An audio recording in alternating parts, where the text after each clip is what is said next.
Goeiemôre Karen en die fynbos luisteraars. Dis weer Maritjie hierso van Maritjie Aard van Arte Musiek. En ek wil graag vir julle die laaste inligting gee oor die skouspel wat ons beplan en waaraan ons bitter hard werk op hierdie stadium. Die datum gaan nou wees in September. Ons sou dit oorspronklik in April gedoen het. Maar in April gaan ons vir julle 'n lekker lusmaker gee. So gaan sommer nou en maak 'n aantekeningkie in jou dagboek vir die 11de April en die kaartjies gaan net so R30 wees by die gemeenskapsaal.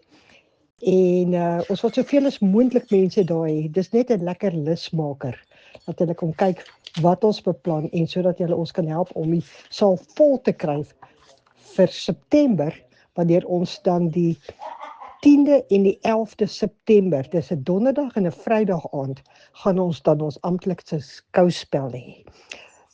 So asseblief boek sommer nou daardie datums uit. Dan die volgende ding is, ons het die 24ste en dit is volgende Saterdag. Het ons 'n lekker ontbyt waarvoor almal vir hulle self betaal. Jy kan ontbyt eet of jy hoef nie ontbyt te eet nie, maar ons het 'n lekker by mekaar kom by Time to Relish by Red.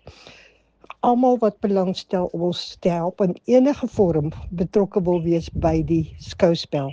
Of jy nou kan houtwerk doen en of jy kan naaldwerk doen en of jy wil help met die kaartjies en of jy wil help met borge en of jy self wil deel wees daarvan, asseblief kontak my. Ek gaan vir my nommer vir julle gee. Dis 082 754 7463.